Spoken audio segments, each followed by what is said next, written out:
Hi, everyone. Welcome to another interview. I'm Carrie for Gluten's sake. I put on my shirt. I'm really excited. So, interview with Meredith of Celiac Cutie and just getting set up and connected. So, when you pop on, you can say hi. Hi, Susan. How's it going? Um, Okay. Hello, Meredith. Hello. Let me invite you on. Okay. Just getting connected. So you can say hi, tell us where you are in the world. It's nighttime here. Yay! Good morning. Hi, how are you? Good. I love that shirt you're wearing. I know, do you see it? I had to change. I was like, I have to wear my shirt. Okay, so people are popping on. Why don't we just start with you introducing yourself? Awesome. I'm Meredith, and I'm the owner of Celiac Cutie.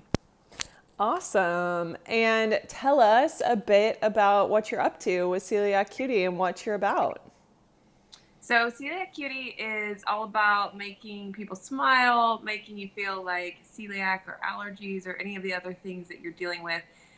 Yes, they're hard, and we definitely have to do the battle sometimes, but also just, owning it and having a little fun with it, making people smile. And the reason that I went that direction is because when other people see that you're smiling, they're more apt to ask questions and to really understand because at the core, it's about raising awareness, just helping people understand what celiac disease is and how serious it can be. And so we're just up to, making funny t-shirts over here. That's pretty much the plan. Making people smile, making people laugh, and having fun with something that we live every day. Yeah. Well, I personally can say I've only had my shirt for a little bit because I've been out of the US for so long. But it was so fun wearing my shirt in the US. I mean, it's a little different here because not everyone speaks English or understands what Little celiac is. But it was so fun because, like, I went to this restaurant in Denver one day and I was ordering, and this girl saw my t shirt at the counter and she just said, "Oh, where did you get that? Oh my gosh." Like, she wanted to know. And so I told her, and that was really fun. And then I went to get ice cream with friends and I was like questioning the guy, like, okay, can you, walk me through all the flavors that are gluten free? Do you have gluten free cones? All this stuff, right? And he just looked at me and he said, "I see your shirt. I got you." And I was like, oh, I forgot I'm wearing it. No, and that's what I've loved because I hear that all the time. That's my experience because I didn't start out to, make a t-shirt company. I started making a couple of t-shirts for myself just because I wanted something that, made me feel better about what I was going through. And that was always my experience. Like gluten-free menu, or they always recognized. And that was when I really realized that, hey, people will talk about this more when they see something that makes them laugh or smile. And that was a lot better conversation to have than, I can't have that. What's in this? It still led to the facts that I needed to stay safe, but it was in a much more fun way. So, Yes, absolutely. So, okay, so you got diagnosed a few years ago. Is that correct? right, about 3 years ago. Yeah. Hmm. So, About three. were you overwhelmed? Were you just like, what in the world? Is my life over? Like, kind of what was your experience? Well, so I have been sick my whole life. Not the kind of sick that would put you in the hospital, but the kind of sick that made life, always a challenge. So I picked up every single bug that went around and it would turn into a major infection. I mean, that's from as long as I can remember. I was always covered in hives of some sort or some weird rash. I mean, people even as an adult, I mean, colleagues would joke, you need to live in a bubble because you always have some weird, strange something, and that was true. I mean, that was my experience my whole life. So when I finally got diagnosed with celiac disease, um, all of those symptoms of my body really being unhealthy had escalated. and I was severely anemic, to the point of potentially hospitalized. And they were kind of going Mm. back and forth because they couldn't identify the source. So by the time I got diagnosed with celiac disease, which came as a result of my dad starting to do a lot of research about all my problems, um, he was like, have the doctor test you for celiac. And I was like, I don't know, Dad. They're the doctors. I love you. I trust you, but I'm going to a lot of doctors. So, of course, I love my dad. So the next doctor I went to, I asked. So by that point, I was really happy to have a diagnosis. It really explained, I could look back at all my medical records and see that a lot of the things I had been going through were related to celiac disease. The challenge was is that after I got diagnosed, when I cut it out, I had a very, very severe withdrawals, that made me much sicker than I had ever been. So I thought I was really glad to have the diagnosis, and now many years later I am, but it was the beginning of what would be an even harder sort of experience after cutting out gluten. So, did you have to do other things besides just cut out gluten to get healthy again, or kind of what happened to get back to a baseline? Time. I mean, honestly, I wanted a quick fix. I wanted something, locally here. I live in Florida, and locally, a lot of my doctors, their advice was, eat gluten free. Good job. You're doing it. And unfortunately, I was like, yeah, but I'm way sicker than I've ever been in my life. So, um, what ended up escalating was my skin. So, from about, the bottom half of my face, I started losing, layers of my skin. It was very painful. It was like a burn. I mean, if I showed you a Yeah. picture, you'd be like, ah. I could have auditioned for any horror movie around. So, that became the most painful symptom. My skin was just sort of falling apart, literally. So, the doctors that were saying eat gluten free, they hadn't really seen, they had told me that the withdrawals could be pretty bad because I was an adult and I was very, advanced. My celiac was pretty bad by the time I was diagnosed. But they couldn't really help me with that because they didn't know. So that's when I ended up, at Columbia University at the Celiac Center, which is where a portion of our proceeds go to from Celiac Cutie. And, they have just a wonderful team of doctors who their focus is celiac. So they know, yep, this is a withdrawal. Yep, this is what it's going to take. And so, that was when I really started feeling like I could I could get through this. That first year was probably the toughest year of my life as far as physically, but, um, everybody just said, especially, the doctors that really knew what was going on, it's time. Your body just has to take the time that it needs to recover. It looked like I had dermatitis herpetiformis, which is the skin version of celiac. And all those things really were just exploding when I cut out gluten. My body was apparently pretty attached to it. So it just, Yeah. just took a lot of time, which, for anybody that's going through that or is in their, early stages of their diagnosis, that's really hard, because now you're giving up something that changes your whole world and your whole social life and everything else. And you don't necessarily feel better right away. And when people do feel better and they tell me that, I'm thrilled because I was hoping that was going to be my experience. Yeah. But if you're in the midst of it and you're not quite feeling better yet, the last thing you want to hear is give it time, keep eating the way that that you're learning. But really, that's the truth. Your body has so much damage, with a late diagnosis of celiac that sometimes it really is that. Yeah. Well, and I mean, that's so true to remember that everyone's different. I think, it's great how many resources there are and people there are to connect to, but sometimes you can feel like really alone in hearing, oh, I got better right away, or it only took me a month, or, whatever the time frame is. And then I just can't imagine, like, if it took you a year to really kind of get back to baseline, like, how hard that had to have been when everyone else is like, oh, I feel great. I got Right. diagnosed. Like, I have answers. And listen, I'm happy for you. Yay. Like that's okay. But I'm just over here to die. Just give me a little time. and Yeah. that's and that's why I think to your point, talking to other people, the series that you're doing is amazing because, not everybody's experience is the same. Celiac is a very tough disease for some people, for all of us, but for some people that don't have those normal, quote, normal symptoms, that sometimes takes a lot longer to get a diagnosis. And when we're at expos, I mean, we're talking to people who they have children that are diagnosed at 6 months and people in their 70s. And I think that's one of the challenges of celiac disease. You don't necessarily get a diagnosis right away, and you don't necessarily all have the same symptoms. And that's the nature of an autoimmune disease, right? So Yeah. I think it's really good to talk to other people, join the support groups. I resisted the support groups for a while. I was like, no, I don't want to be defined by this. And here I am with a t-shirt company that's totally Yeah. defined by this, right? God was like, yeah, right.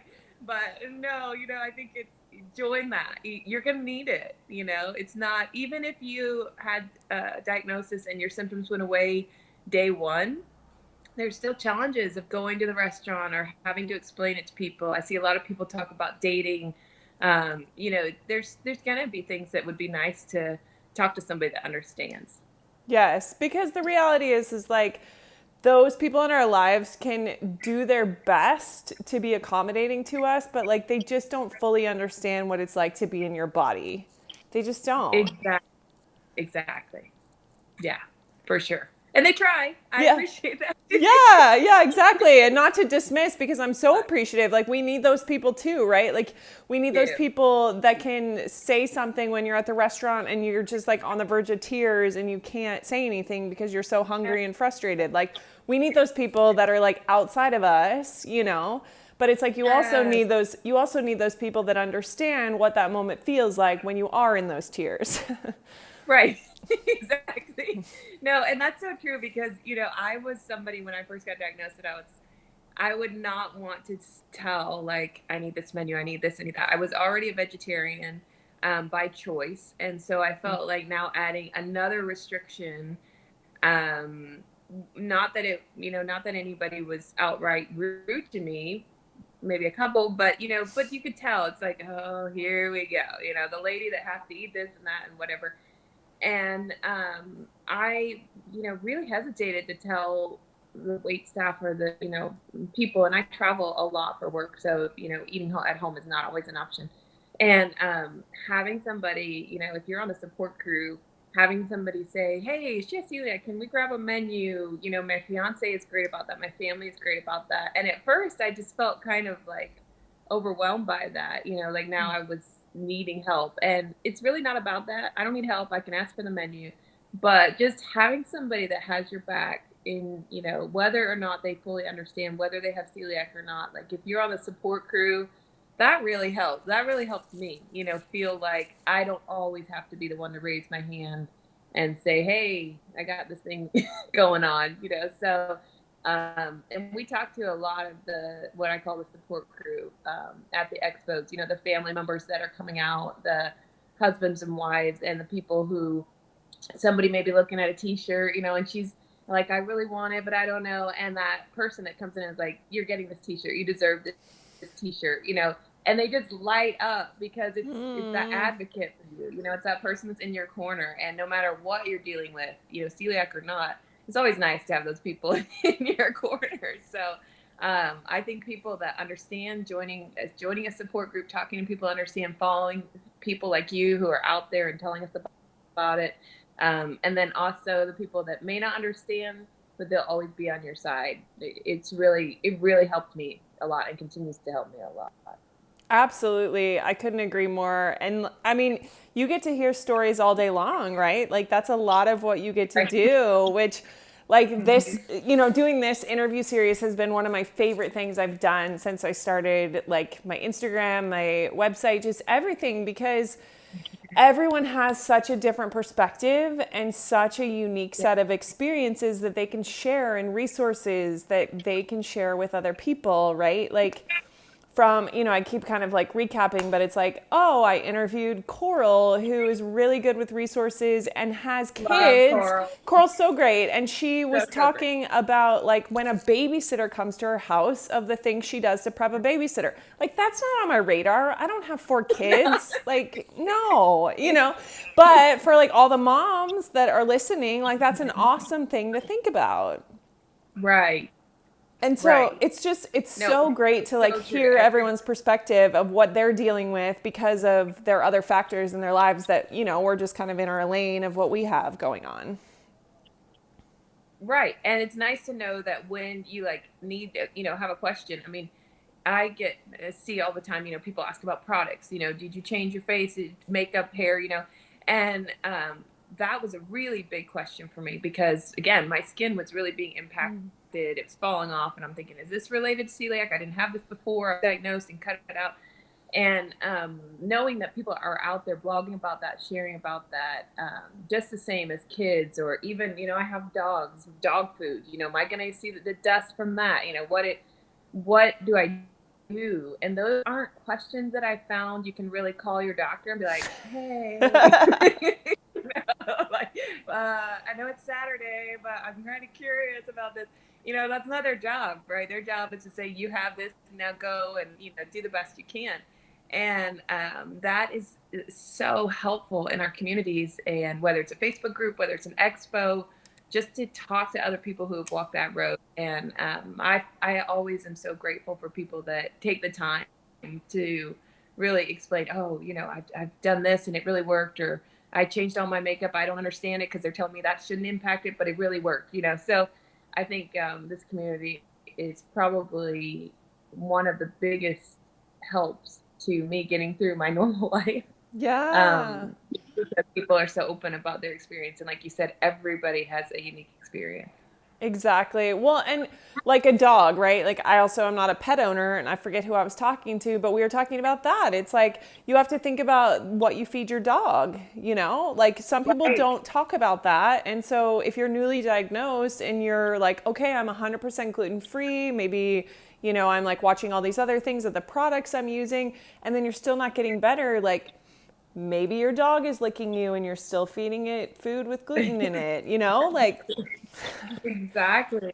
And that's what's so, that's what's nice. You have the supporters, right, that may not understand, but then you have the people in the community that when I say, like, should I be feeding gluten-free dog food? They're not going to be like, oh my God, are you crazy? They're going to be like, oh, girl, let me tell you, because we yeah. do understand it could be that tiny little thing that, I'm dumping a bunch of food and then I don't realize, and later I'm doing that. And, I mean, that's what's so cool is that it is a really strange lifestyle to someone who doesn't understand how sensitive it can be. But those are great questions to have answered by our community. And, I didn't anticipate how difficult it would be to really go through and make a house gluten free. That's a huge undertaking if you are just learning about it at the same time as well. So, I would see people saying, I'm throwing out my pots and pans. And, I didn't really understand that because I'm like, well, I put them through the dishwasher. So Yeah. it was really, really helpful to your point, say, well, I'm still getting sick. What could it be? I'm still doing this. What could it be? And, medicines, spices, I mean, just things now I feel like I have a much better handle on, but I'm a few years in. Yeah. In the beginning, I had no idea what that really meant. I thought, cut out bread. So, and frankly, when I got the handouts from the doctor, it listed the sort of obvious, pizza, bread, wheat, watch out for that. No, nowhere was there a resource that I saw outside of the communities that said, okay, let's start in room one, soaps, this, Yeah. that. So it really is helpful to go through with people that understand it. Well, I agree completely. And I think most of us that are really strong advocates for it now is because maybe we didn't have the resources that we would have Yeah. liked to have had, and that's why we have such a passion for it because we know what it's like. And, I speak for myself, but I feel like everyone I've talked to is like, there's no shaming in it. It's just literally wanting to help people because it's like, oh, you didn't know that? Cool. Let me share some resources. Like, I didn't know that either. Right. Like, Right. most people aren't given very much by their doctors. Like they maybe are told like what is gluten, some ideas of things that have gluten in it, like stuff like that, but not a whole lot else. No, and I asked my doctors, all of them, because I had, like I said, I was pretty sick, so I had a team of specialists, all sorts of different doctors. And, I asked, is there like a manual? Is there a book? Is there, I'll read anything you give me. I just want to understand what's happening, to my body. And I didn't get that from anyone. Eventually, when I went to the Celiac Center, Columbia, Dr. Green has an amazing book on celiac. It's just like Celiac 101.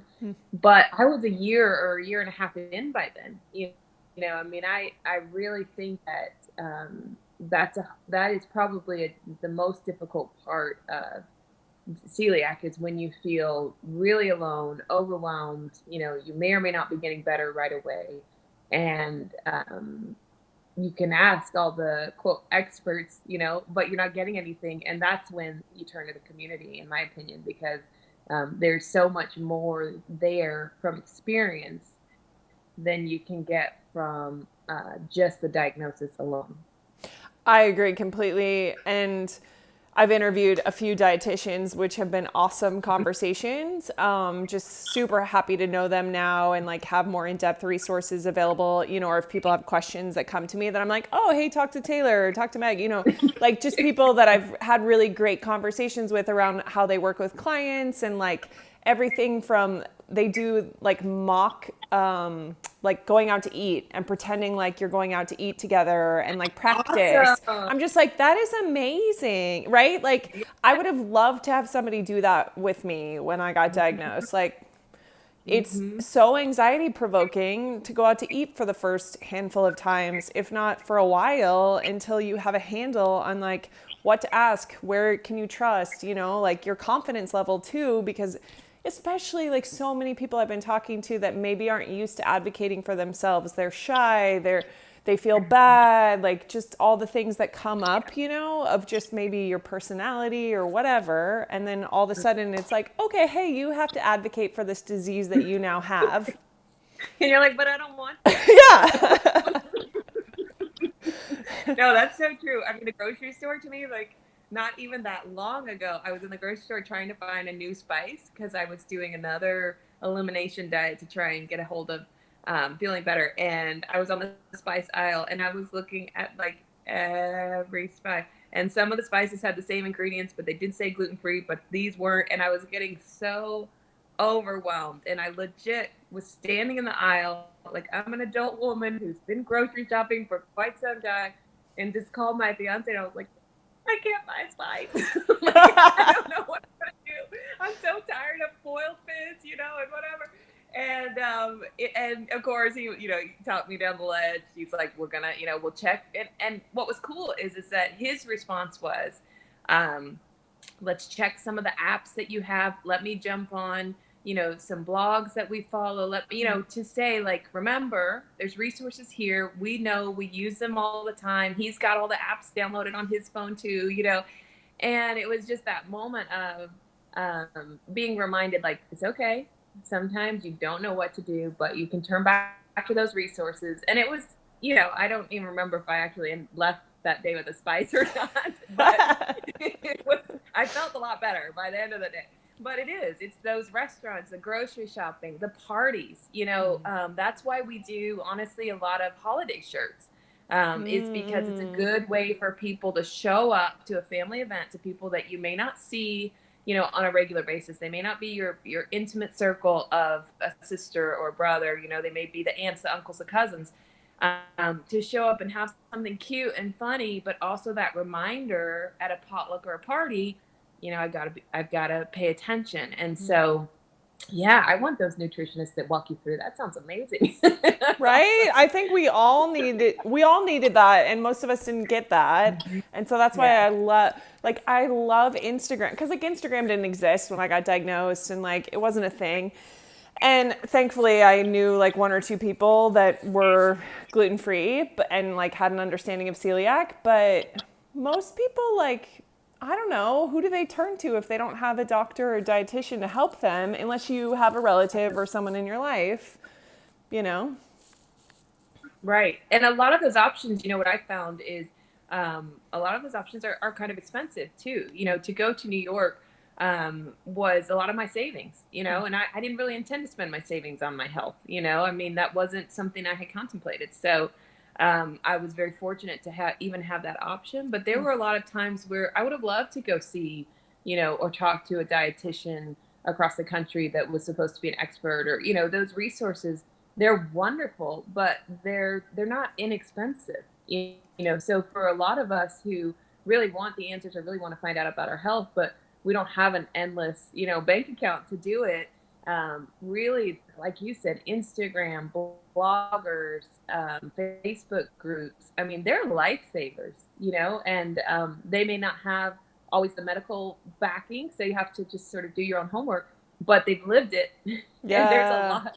a lot of value in that. So those resources are priceless, I think. I mean, they really, really don't cost anything to get, and they're people that are willing to take their time to help you, which is such a beautiful thing.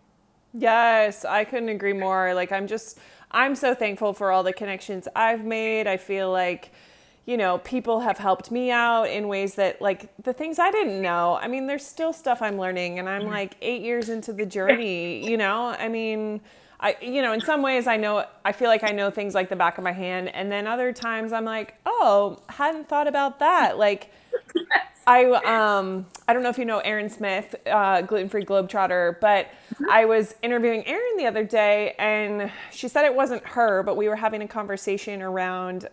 She does have a really great blog post about getting a doctor's note when you travel for food. Mm-hmm. But she said she had a follower or somebody who brought up the fact that you can use that for like concert venues or different places, like like a concert is the best example, that might not have Right. food that you can eat, because generally now, right, they restrict what you can bring in. And if you Mm. have a doctor's note, like that says you have a medical condition that you have to be able to bring in your own food, that you can then bring in your own food. I was like, that is genius and something I have never heard Right. of. No, and you know how many like sporting events I've gone to, and I'm like, well, I'll eat my protein bar in the parking lot, and then I'll go in. That's amazing. Yes. Wow, I'm totally gonna get that note for my doctor because, and I get, the rule, don't bring in food, this or that, but that does make it difficult, on those of us who then can't buy what you're selling. That's great. Right? Yeah. I was just like, I need to start talking about this all the time, because ever since I've known that she's had this blog post about traveling with a doctor's note, like I share that resource a lot, but about concert venues, like different places, I'm like, that's incredible. And I don't hear people talking Yeah. about it. No, and that's, it's funny because same thing with like restaurants when I go out with a group of friends or, coworkers, and there's some restaurants that, I just can't eat at. They'll just tell you, hey, we really don't have a safe kitchen or whatever. And I appreciate that. I'm fine with that. But a lot of times what's kind of crazy is that I'll try and sneak something in. Like I'll bring in like my little, I have a big purse and I'll be like pulling stuff out of it. And I've had a lot of people be super nice about it. Like, no, we can't help you. Let us bring you a plate. You dump whatever you want on it. But sometimes people are like, what's this, what's this old lady eating out of her bag over here? And I always tell them, like, hey, is that going to be okay? But for example, like I eat a lot of Mexican food, but a lot of the chips, right? You can't have it. So I'll bring in some chips and order their guacamole or whatever. And the thing is that if you have a work event for me, which is usually when I can't choose it, I can't choose where we're going, to have that to say, look, if there's any issue, here's why, and here's what we can accommodate. Is that okay? Is it all right if I bring something in? That would be so nice. I mean, that helps them understand too. And again, for me, it's all about awareness. So maybe that conversation leads to them understanding more what they can do in the kitchen or offering something so they don't lose that demographic. But um, that's brilliant. Like you said, not just for traveling, but for at home. I know. It's true. It's like just the awareness piece. I think that's what I've been having so many great conversations about, and just off of some things I've posted recently and great, comments of things. Like I chatted with Allie from Sweet Allie's Bakery the other day. I don't know if they're still on, but she's so lovely. And she was saying, one of the things that she really is all about is not only just educating the gluten-free community, but the restaurant community. Because it's like, if you don't have safe options, you're losing customers. You're not just losing one customer in your celiac customer, like you're losing that table of 5 and that next table of 5, because those Right. 4 other friends that are dining with that one celiac, they're not going to necessarily stay because he can't eat at your restaurant. So they're That's leaving. right. Yeah, absolutely. And I think that people, there's some people who treat it because they're a little bit scared. They don't maybe have the knowledge of, how do we really do this and keep somebody safe? The liability is an issue. And then there's some people that really just have no concept. I mean, I was at a place literally this week where they do a great job. It's actually a pizza place, but everything is, they're not making it there. It's something where there's not flour in the air everywhere. And they make a gluten-free pizza off the line. They have a totally separate section, and I've never had any trouble there whatsoever. Well, they pulled it out of the oven. Of course, I'm always there watching, like, how's this gonna go? And they have separate, they change their gloves, they have separate everything. But you could tell that they were in a rush, and somebody placed my pizza and it just touched the edge of a regular pizza. So I was like, I don't want to be that person. What am I going to do? So I go over and I just said, hey, can you just cut off that half of the pizza? I wasn't going to eat the whole thing anyways. They've got a safe, clean utensil. Can you just cut that off? I have celiac and it touched the pizza. So, it was something where I thought, well, man, that's kind of a downer because I go here all the time. It's always been safe. But what I didn't realize is that even though their staff, because their staff is very well trained, had made that mistake, I walked away, took my pizza and left. And the guy was like, I'm sorry, whatever. Within 2 minutes, the manager comes out and he's like, I'm so sorry. We take this very seriously. Here's a voucher for a free pizza. We really appreciate that you're willing to come in and trust us, with your help. Well, that made a huge impression, right? Because not only are they educated, their staff is trained and they care about it. It doesn't mean they're perfect. Yeah, yeah, I yeah, mean, yeah. it doesn't mean that you still have to be watching, you still have to be your own advocate. But I think that restaurants are willing to go that direction. I frequent them all the time, and like you said, it's not just me. I'm not eating all these meals by myself. It's 2 or 3 or 4 other people. So whenever we go out, we're recommending them, Yeah. and I think that's what people miss is it's not just the liability that you're taking on. You're taking on fierce loyalty from the people who really need that. So I don't know. I've always thought, there needs to be like a restaurant educator, somebody that goes in and really helps them understand not only from the, the feel good side, but from the financial side. Yes. I mean, I love that. I feel like there are some people that do that in certain places, not in the mass quantity that we need it to happen. But, Mm-hmm. like I know Allie is doing that with the restaurant scene in Chicago as best as she can. Like she is Mm-hmm. very passionate and excited about what she's doing, which is awesome. Awesome. I mean, and it really goes a long way because she's right. It's like, it isn't just for the celiac community, it's for the friends and family that dine with celiacs. Mm-hmm. But like your example, you're going to keep going back to that restaurant, right? Like, 100%. but had it gone a Mm-hmm. different direction, you might have written it off and told your friends and family to not eat there anymore. Exactly. And that's what, and I think, I know sometimes it's really easy to get frustrated with restaurants or people. But I just keep remembering how long it took me to really figure it out and how long it took me to really understand. I had no knowledge of celiac prior to my dad that one day saying, get tested for celiac. I'm like, what is that? So it took a long time for me to figure it out. It took even longer for my family and friends to understand, and they wanted to understand. Yeah. So you remove that sort of personal element and really think about the restaurant industry or the people that are working it. um, you know Allergies are growing. Obviously, we know a lot of people deal with food allergies, but it's not the same as an autoimmune disease where that crumb, that just touching the pizza would have done me in. So I try to give a lot of grace there to say, for the restaurants that are willing to try, that are willing to educate their staff, they'll always have my support. You know, like I said, it doesn't mean they're perfect. I'm not necessarily perfect all the time either. You know, I don't always know that when I brought something home, it could have, you know, I could have picked it up at the grocery store and not necessarily known what it was sitting under in the, you know, all the things that you have to really go, okay, wait, check. Yes, okay. But I just really appreciate and respect the people that are willing to go that extra mile. And I want to eat out. I want to be able to have options on the road. So I'll always support the ones that are trying.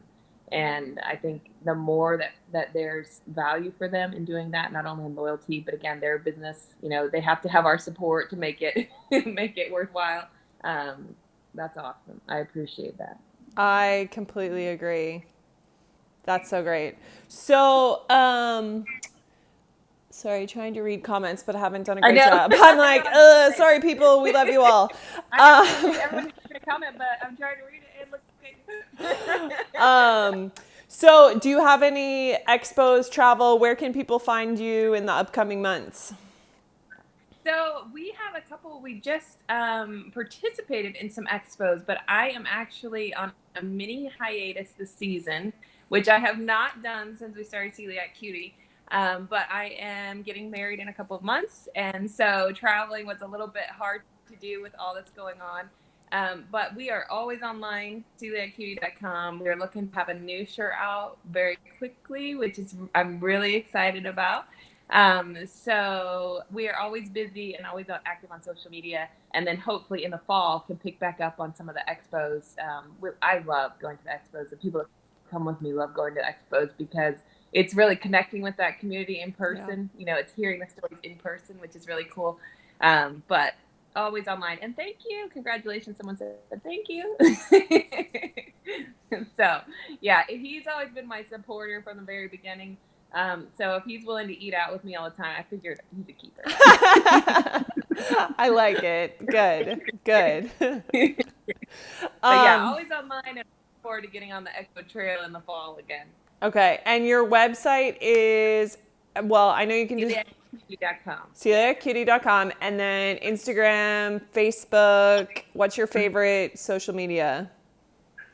Mostly Instagram. Okay. So we have a Facebook presence, but it's not updated as much as Instagram. So I would say if you want to see what the new T-shirt looks like, which will be coming out this month, June, and if you want to sort of engage with us there, we're always active on Instagram. Awesome. I seriously, everyone needs to go check out Celiac Cutie. Like I need to be in more English speaking countries, but I love wearing my shirt. It's just such a fun awareness piece. I did have I wore it in Vietnam the other day and someone actually understood, but it's very rare that people know what celiac is in Vietnam. So Do we need to get a translator? I maybe. know someone that can make that happen. Maybe, because I'm like, do you know? It's funny though, because there's actually a couple restaurants that have gluten free on their menu, which is great. But then there's Yeah. one Mexican restaurant that actually, like, they've been trained with their servers about celiac. And the first day I went in there, I was like, you know what celiac is? What? I'd be like, I'll see you tomorrow and the Yes. next day. It used to be, I used to live in like the same street. It was at the end of my alley. It was really Oh, dangerous. I was there like every other day because it's so great. exactly. That's awesome. Well, no, it's so fun to talk with you. I know we've always sort of like back and forth via conversations on social media, but thank you so much. It was absolutely a pleasure to talk to you today. Yes,